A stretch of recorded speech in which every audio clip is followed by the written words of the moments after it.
हमारा चिंतन गीता अध्याय 10 श्लोक 6 पे चल रहा है।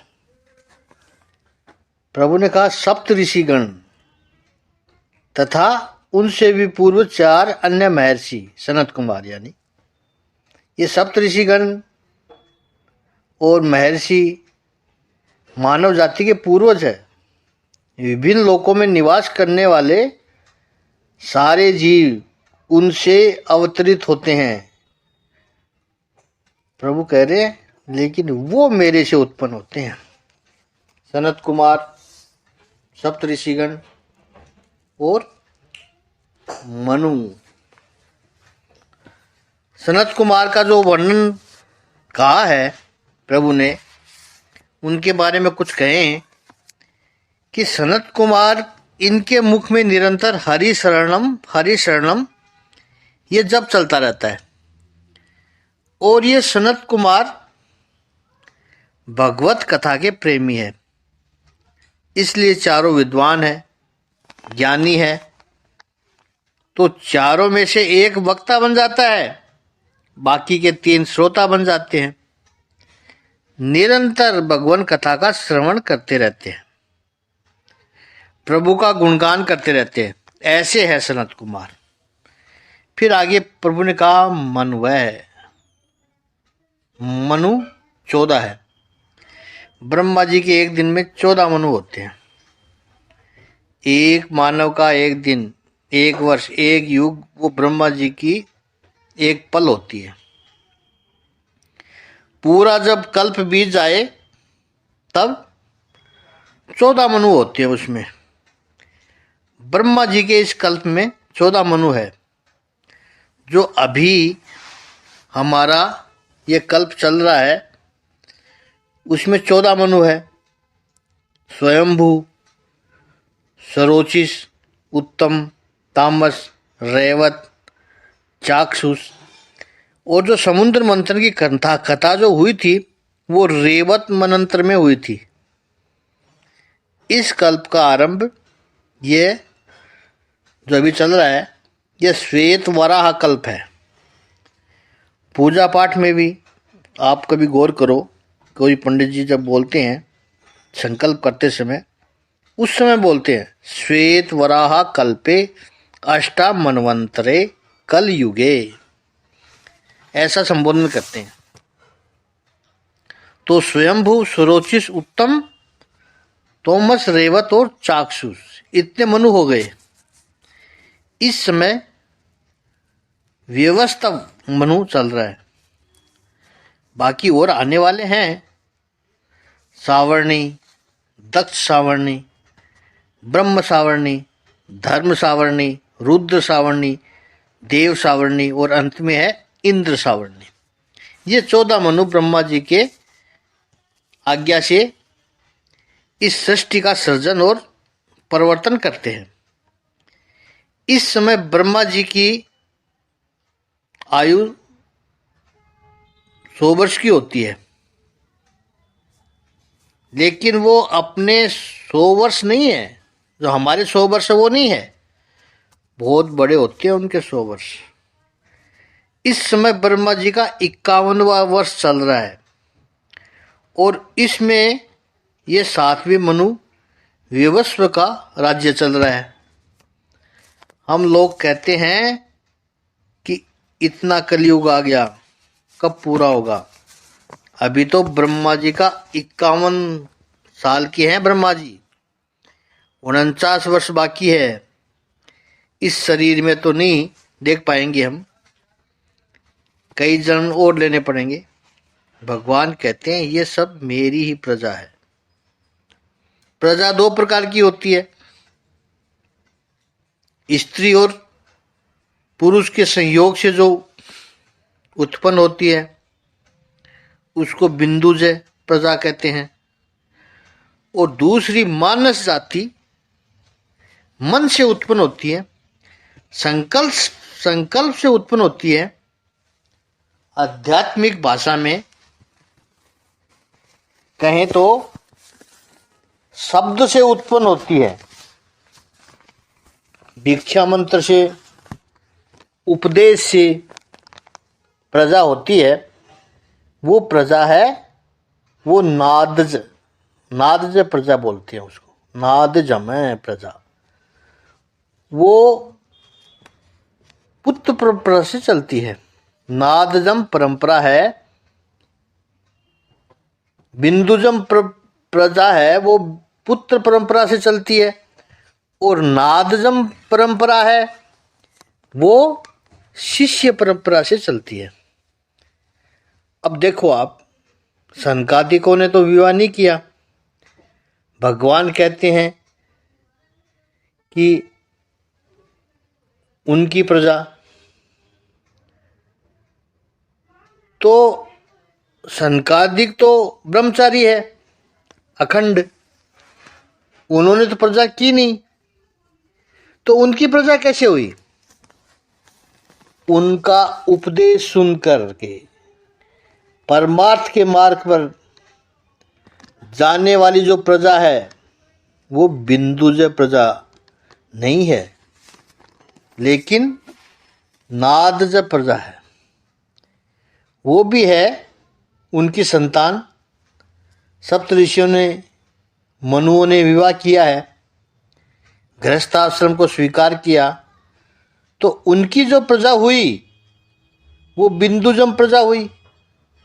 और सनत कुमारों की जो उनके उपदेश से, उनके ज्ञान से जो प्रजा हुई है, वो नादजम प्रजा हुई है। ऐसा लोक इमा, प्रजा संसार में जो प्रजा हुई है, वो उनकी प्रजा हुई है, उन्हीं में से उत्पन्न हुई है।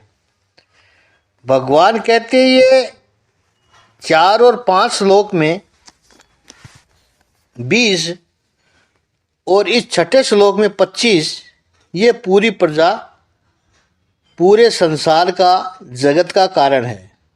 यानी जगत बना है वो इन्हीं की वजह से बना है, इन्हीं से ही हुआ है। अब आगे 7वें श्लोक में भगवान कहते हैं, चलो पहले हम 10वें अध्याय का 7वां श्लोक ले लेते हैं।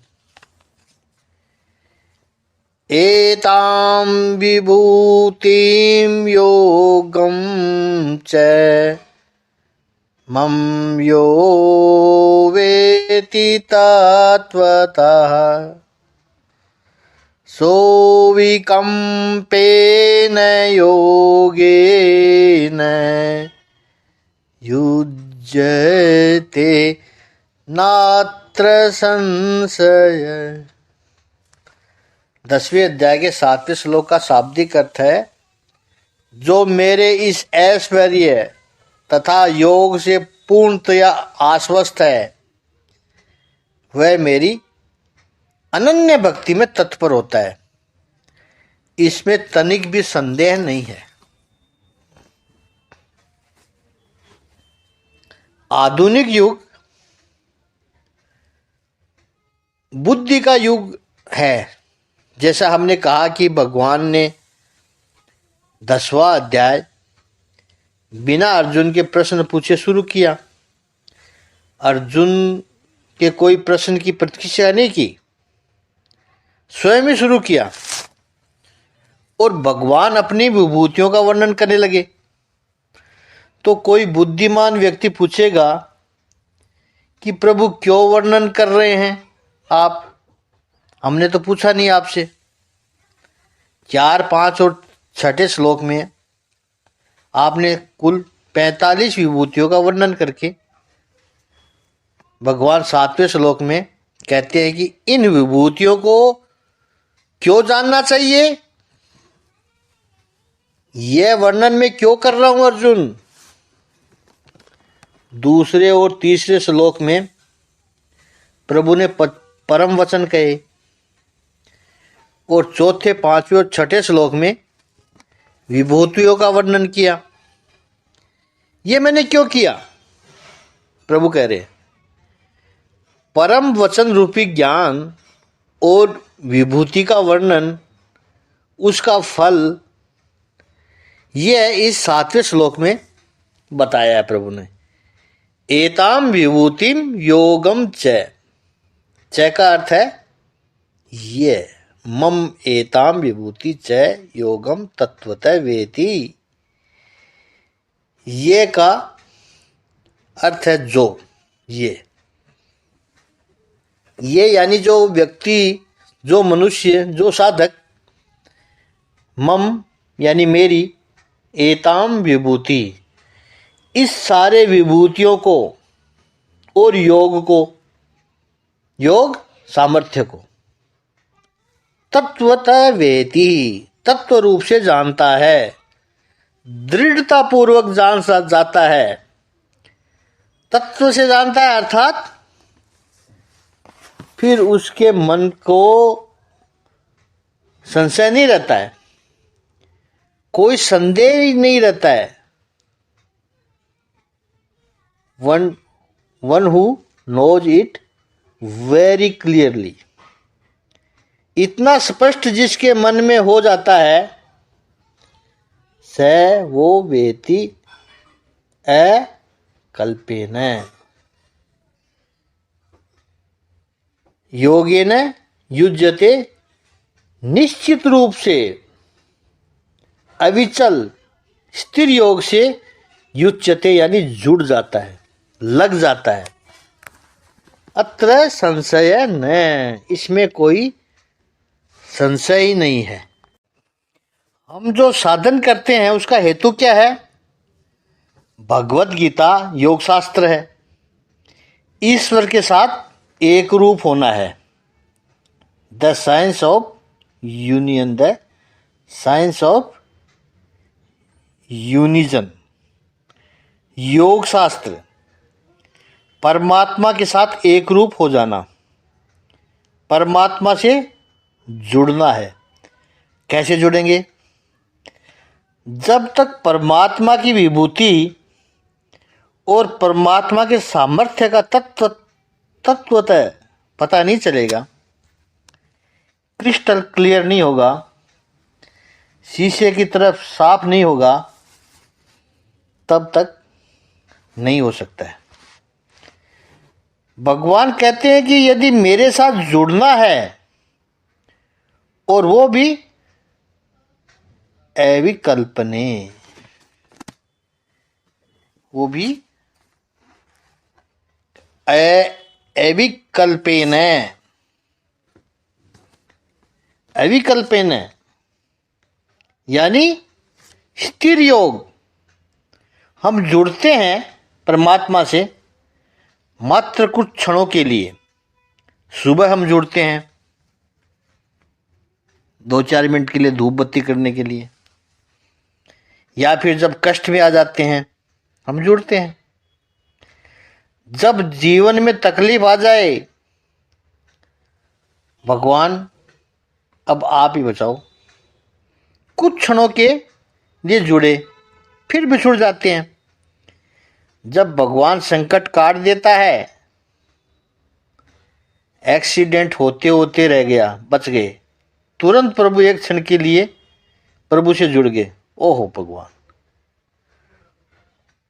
फिर आगे निकले, होटल के पास रुकोगे, कुछ खाते हैं, भगवान से बिछड़े तो किसी और चीज से जुड़ गए। भगवान कहते हैं ऐसे जुड़ना नहीं है, अवि कल्पेन योगेन स्थिरता से, अविकंपेन योगेन, अविकंपेन स्थिरता से यदि मुझसे जुड़ना है, तो मेरी ये विभूति जिसको मैंने बताया उसको और मेरे इस योग कहें तो स्पष्ट रूप से जानना पड़ेगा। इसके लिए मैं अपनी विभूति बता रहा हूं तुम्हें। ये विभूति योग, या यूं कहें कि परमात्मा कह रहे हैं कि ये परम वचन मैंने कहे हैं, उससे क्या फल मिलेगा? क्यों हमें श्रवण करना चाहिए। परमात्मा कृपा करके क्यों बता रहे हैं? इसलिए बता रहे कि जो मनुष्य मेरी इस विभूति को और योग को तत्व से जानता है, संदेह रहित उसको स्वीकार करता है, वह स्थिर योग से अविचलित नहीं होता है। अविचलित योग से, अनवेवरिंग योग से मेरे साथ जुड़ जाता है। There is no doubt about it, अत्र न संशय, इसमें कोई संशय नहीं है। इस पर और ज़्यादा चिंतन हम कल करेंगे। चिंतन का विषय है तो इस पर थोड़ा चिंतन चलेगा।